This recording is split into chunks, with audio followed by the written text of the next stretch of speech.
Well, good afternoon, Southern Oregon. Alice Lema here, broker John L. Scott, with another episode of our podcast. And today we're talking about building your country paradise on raw land.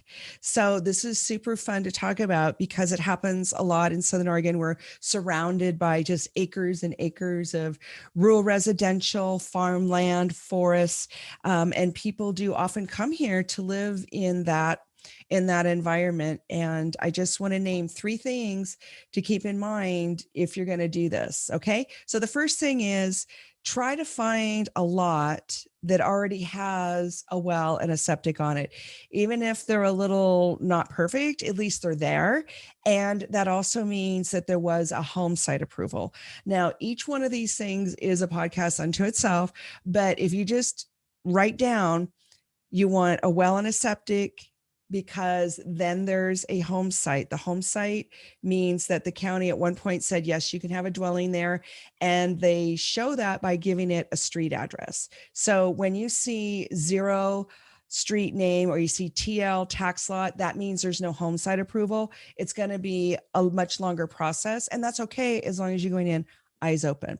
It's also okay if you buy something without a septic or a well, but you need to budget for that. And you also need to budget for the possibility of having to do it more than once in case you like, especially with the water, if it doesn't work the first time, or if it's not deep enough, or it doesn't taste the way it's just plant. So again, I always look for an existing well first. Septic is great, but septics are less complicated to put in, especially if it's not near the water, like the river or something like that.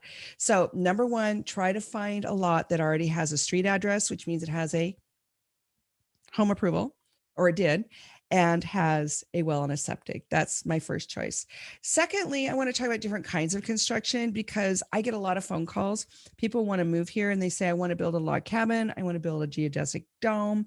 I want a straw bale. I want off grid. And it's like, that's fine. But let me tell you what's going to be like when somebody has to deal with that asset later. And it might be you. You might have to sell this. Those are really hard to finance in the open market with regular mortgage people. So if you go to sell it and your buyers cannot get regular financing, then it brings your resale price way, way down, because then you have to sell it to a cash buyer.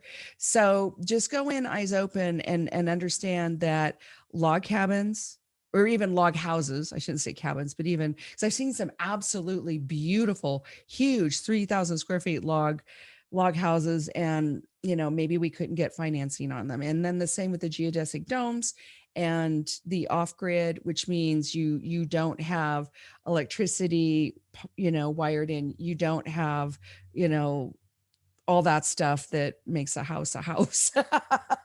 But off grid would be your own water system with no electricity. So that'd be out of a spring or something like that. And those are not financeable easily either. And then there's also insurance questions. So if you have a straw bale house, you want to check, or you want to build that, you want to check with your insurance company and the mainstream mortgage lenders just to find out what they're going to think about all that before you spend all that money creating that. So you, again, eyes open. And then lastly, I want to talk about manufactured housing, because double wides and triple wides are super great. And there's a lot of them in Southern Oregon. They're just beautiful. They're easy to keep clean. But here's what you want to do. You want to make sure it's a newer one.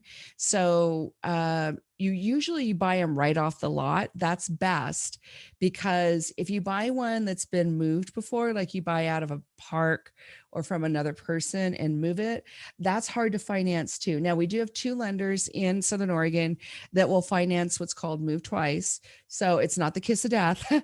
But again, you want to go out on the open mortgage market at the time you're thinking of doing this and just make sure that that's the case. But I just want to make a pitch on behalf of manufactured housing, because it really is great. And it can be the difference of having that beautiful 5 acres or not, because sometimes we just either don't have the money to do a stick built, or we don't want to spend our money that way.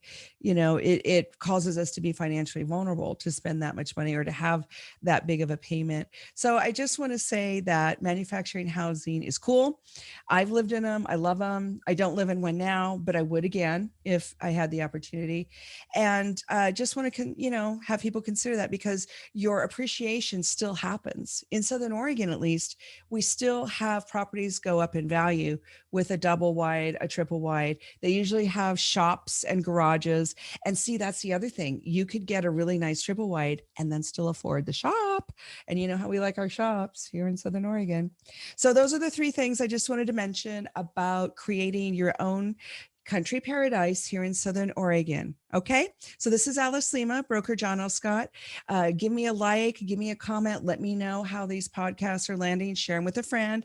They're educational. We want to get the word out so that people can be good consumers. And then if you want to talk about your specific situation, especially if you want to sell something right now, because even though the market is slowly changing, we're getting a few more listings every week, we still have a long list of buyers who are just really, really hankering to get a place. So let me know if you want to sell.